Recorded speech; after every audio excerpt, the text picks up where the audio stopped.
मेरे घर में 2 बेटे हैं। क्या है मेरे घर में? जम के बोलो, 2 बेटे हैं। वाह।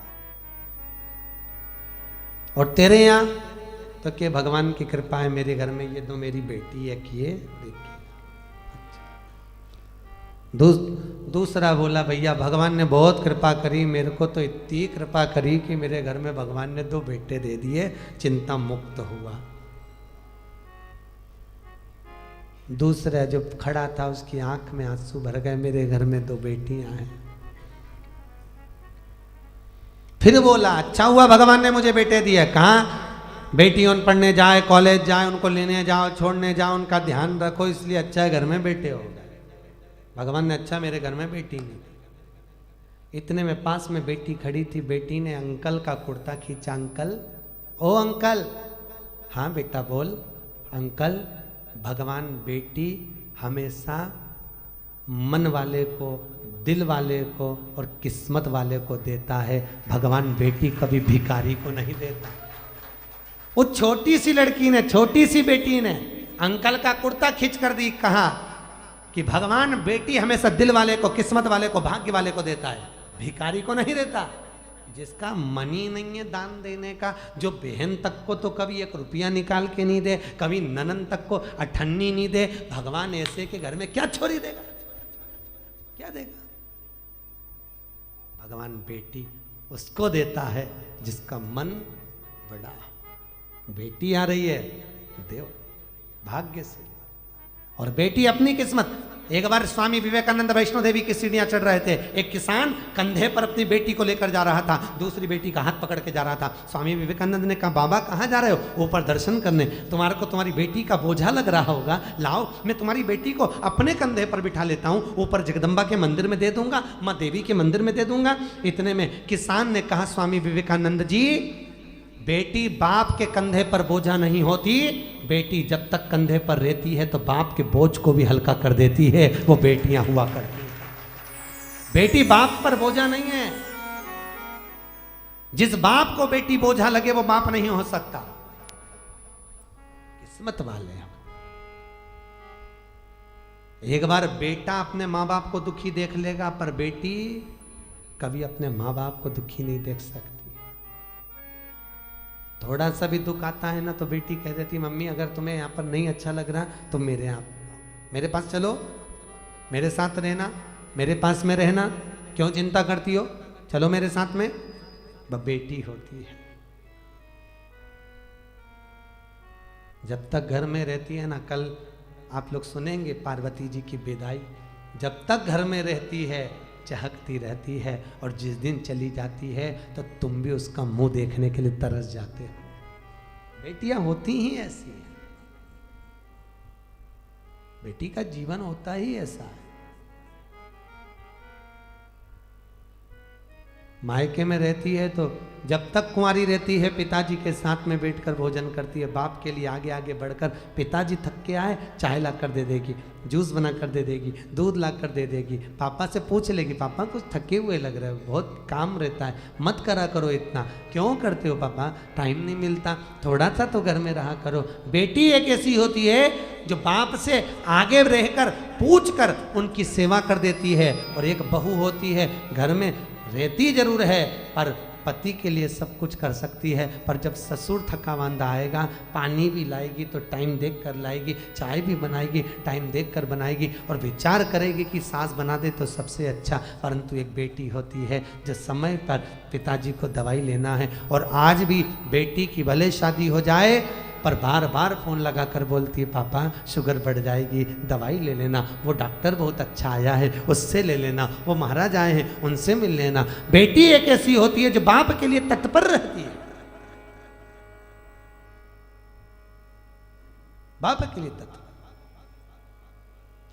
और पर गांव में जब बेटियां ब्याहती हैं, बहुत दूर गांव अगर बेटी को ब्याह दिया, बहुत दूर भेज दिया, तो बेटी भी तरस जाती है अपने माँ बाप से मिलने के लिए, परिवार से मिलने के लिए।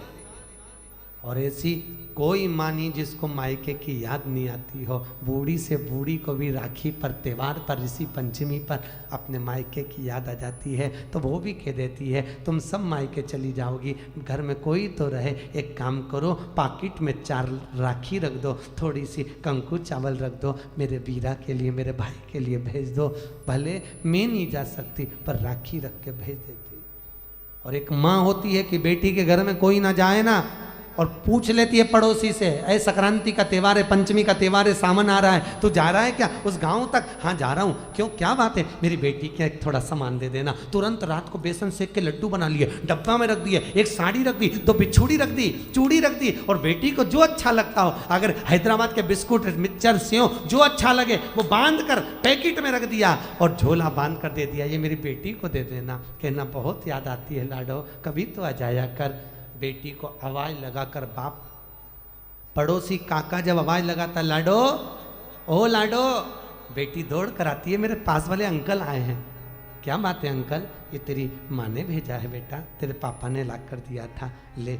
बेटी अंदर ले जाती है, डब्बा खोलकर बेसन का लड्डू जब देखती है तो बेटी की आंख में भी आंसू भर आते हैं। माँ सब भूल जाते हैं पर तू नहीं भूल पाती है।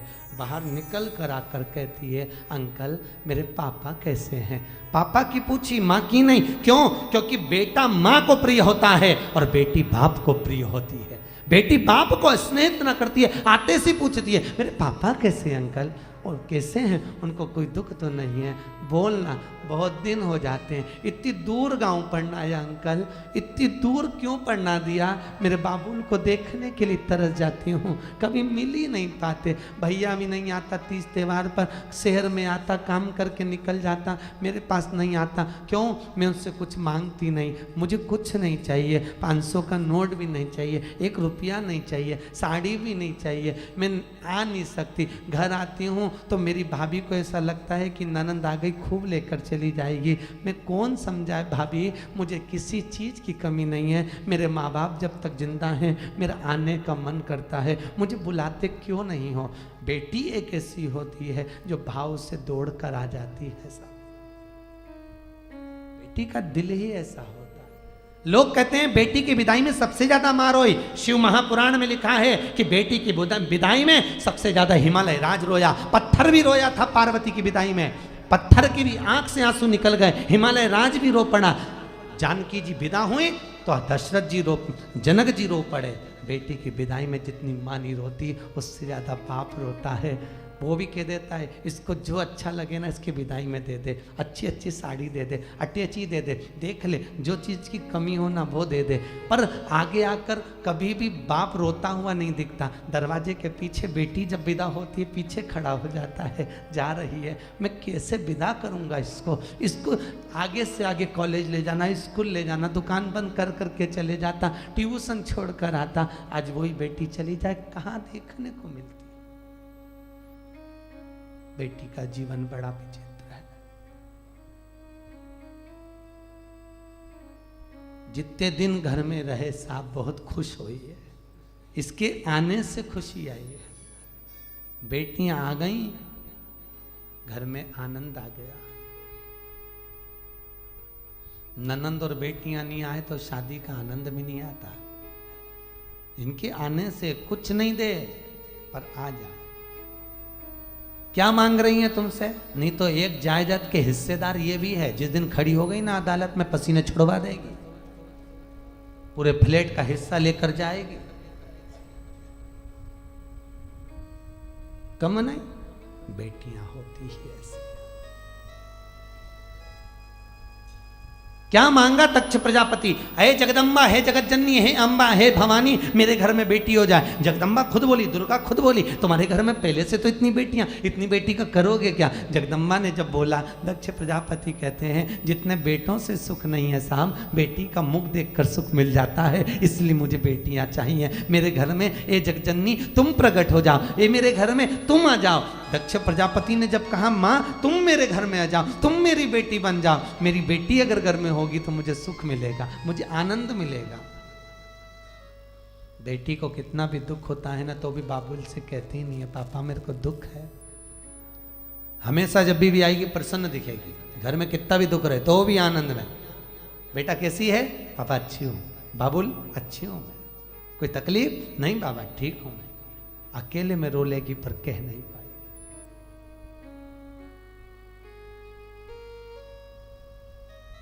प्रेम रखिए, जितना रख सकते हो स्नेह रखिए। दूसरे घर की बेटियां अपने घर में आती हैं बहुत श्रद्धा लेकर, कितने अरमान लेकर आती हैं। सम्मान करिए। और बहुओं से भी निवेदन है, बेटियों से भी निवेदन है, घर के बुजुर्गों का सत्कार करिए।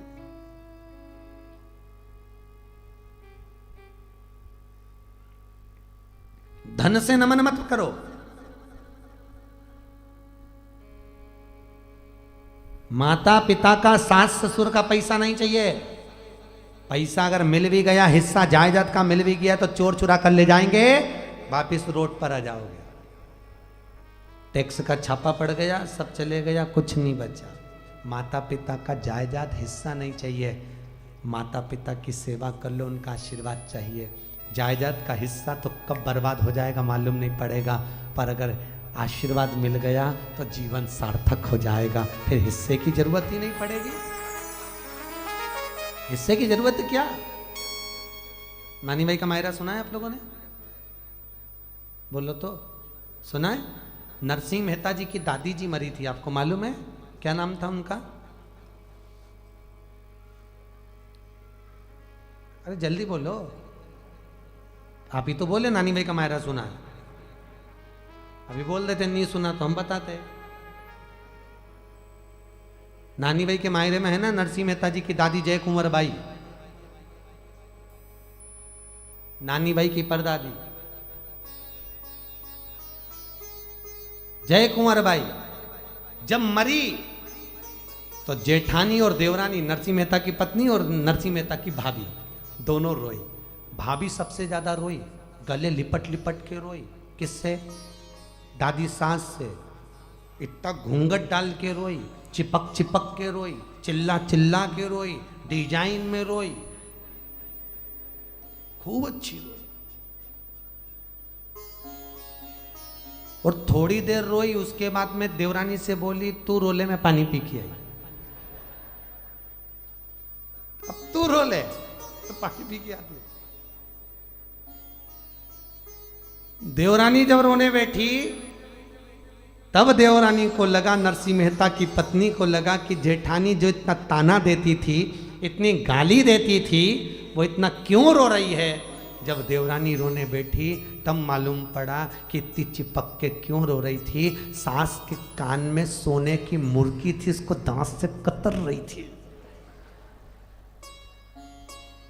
उस सोने की मुर्गी को निकाल रही। मायरे में, नानी भाई के मायरे में सुना होगा आपने, सोने की मुर्गी निकाल ले गई, मटका में डाल दिया और देवरानी रो रही।